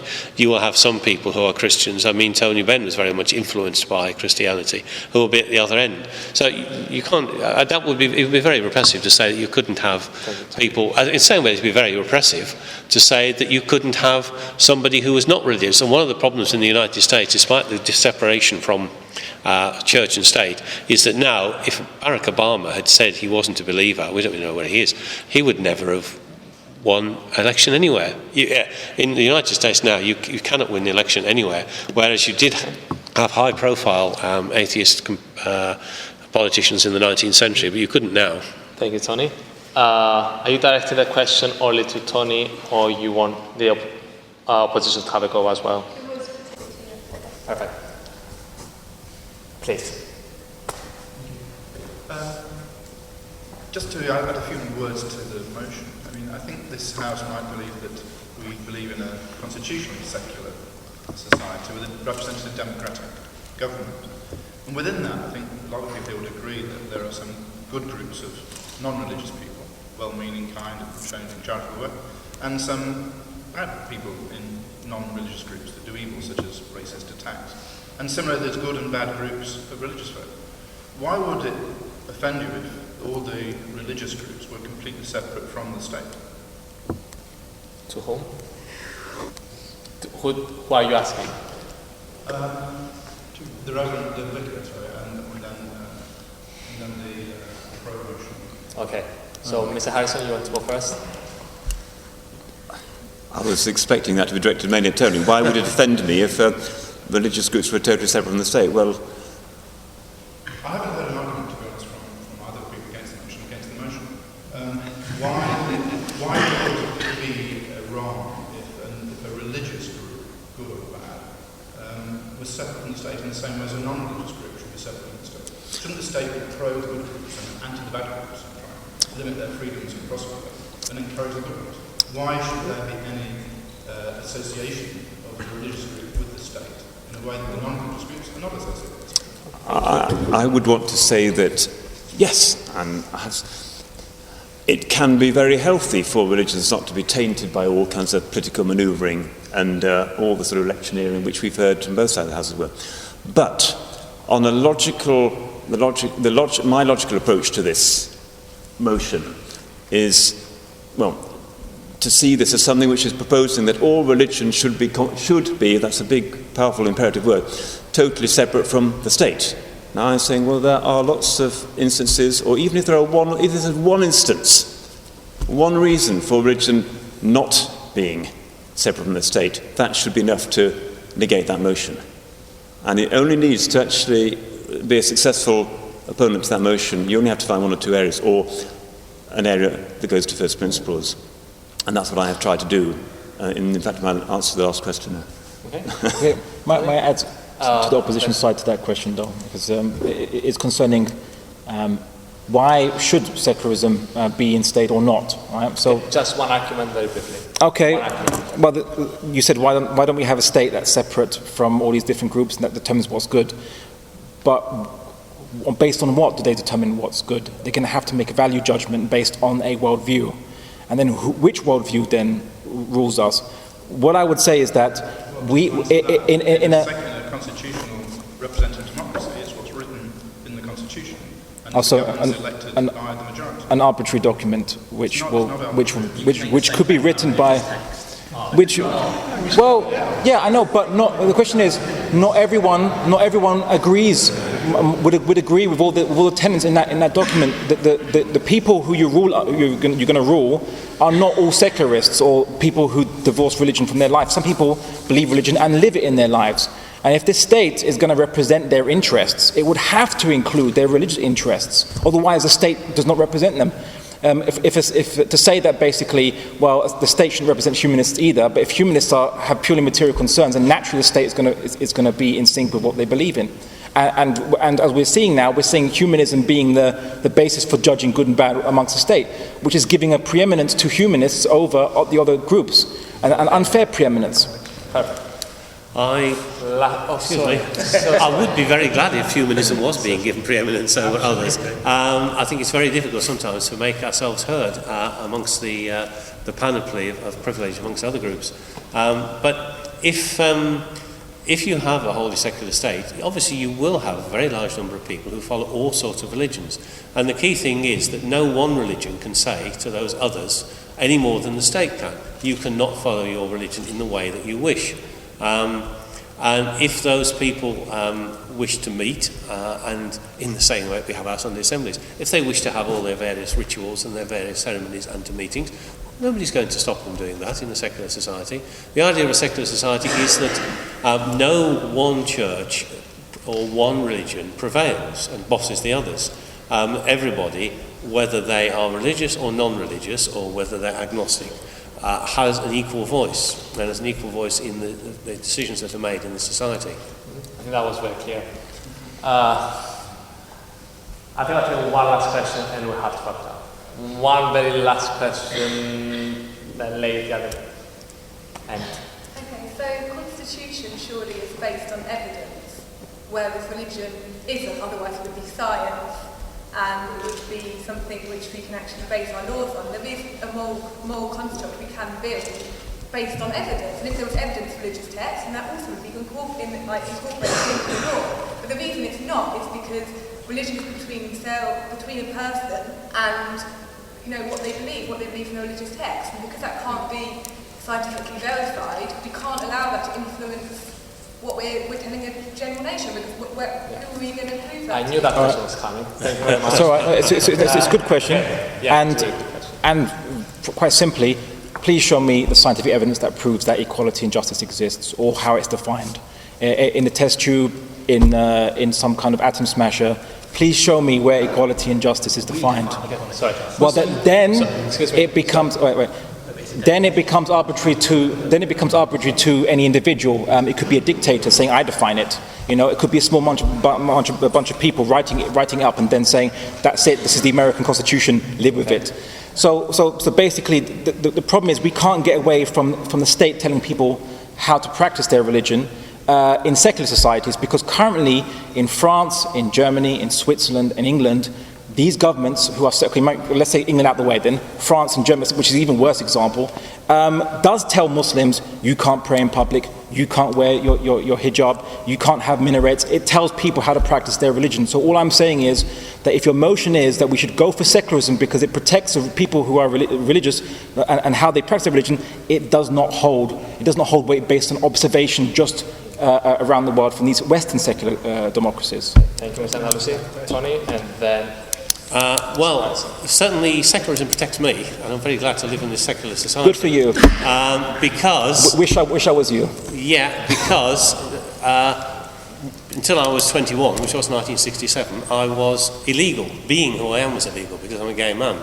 I wouldn't want to live in a lot of countries, in Venezuela, given the way they're treated, in Pakistan, in many countries where it would be very dangerous for me to be openly myself. And we had a speaker to the Secular Society last year who had come to this country because she was in fear of her life, because she was an atheist living in Saudi Arabia. There is a great deal of intolerance in almost all societies. And I think, with all due respect, Abdullah is sometimes guilty of cherry picking, because ask the Coptic Christians in Egypt how happy they feel about living in a society that is not secular. It is a secular government. So, Egypt is a secular government. Yeah, my question is that the whole point of the constitution is based on stuff which has evidence. Where that's nothing to do with religion, it's just stuff which has evidence. We can show that there's homosexuality. Where's the evidence that that's wrong? There is none. The question is clear. And the evidence comes from sociology, which is a science. Tony, do you want to answer that question? I'm not quite sure what the extra question was. I think it was aimed to mostly me. Kind of to the whole panel, but why would religion have power in a society if it's for example, my music interests, they don't have power over a society because they're my personal interests. I can't say, oh, I think this, therefore they must respect that. But some societies do restrict musical expression. But I think that with the idea that the American Constitution is a sort of dictatorship, but it was an elected body of people who imposed that. And I've taught much of my life, and I know that with small children, they have a sense of what is right and wrong. They have a sense of fairness. If you do something which is not fair towards a particular child, if you're punishing them in a way that's not acceptable, you can get a smack class as well. That's not fair, sir. They will pick it up, and they know. This is something that people know very, very quickly. Mr. Harrison. These results have been quite varied and disparate, but I would just want to say that no constitution anywhere that I'm aware of is actually based on evidence, and I wouldn't remotely wish to argue for a religious constitution that purported to be based on evidence, because I know that my faith isn't based on evidence as such, because science and faith are, okay, they can engage, but they're different. I'll just say to no, she asked a second question though. Okay, kick us out. One sentence though, just one quickly, right? According to science, homosexuality is neither good nor bad, because there is no good and bad in science. It's just physical objects or tangible things. That's the point. There's no evidence to show, which are essentially metaphysical physical principles. Good and bad is metaphysical. And so then it depends on your worldview. And there you're going to find bias and prejudice. Now the question is, how do we manage multiple worldviews without taking one worldview, claiming it's universal, and then imposing on everyone else, but allowing a plurality of worldviews to coexist? Right, okay. Thank you very much. That was very insightful in so many ways. Again, a show of hands, who is for the motion? Okay, did that change at all?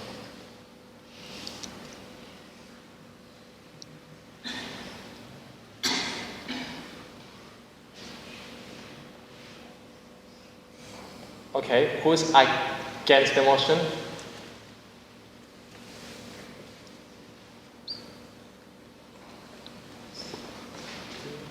Okay, the against the motion actually went up from 8 to 14. We had 2 who were not exactly sure what to support. Has anyone changed their mind? Those 2 people, did they go for or against? You went for, okay. What's your question? The question, there were 2 people at the beginning who weren't sure, they didn't have an opinion. One went for, the other one? 50-50. Fair enough. Okay. Well, if we had to base it on how many opinions here have changed, okay, then it has to go to our position, because we had more shifting to that side, even though the majority of the audience actually supports the motion. There was a slight shifting to the proposition. That's how it is. But I think the idea is to discuss it together, see all the insights. I think that's the most important. Like show of hands is just a technicality. Right. Thank you very much for coming. You're basically fit. Thank you.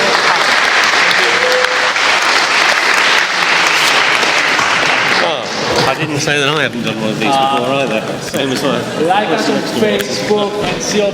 What are the results of the event today, the voting? Okay. So even though we had, on average, more people supporting the motion, however, there was a shift towards the opposition by the end. So if you take the numbers on an absolute terms, then more people support are for the motion. If you take the shift of opinions at the beginning of the debate and at the end of the debate, then you had a bigger shift toward the opposition. So I guess the opposition will win. Okay. If you take the shift. Okay, yeah? Thank you.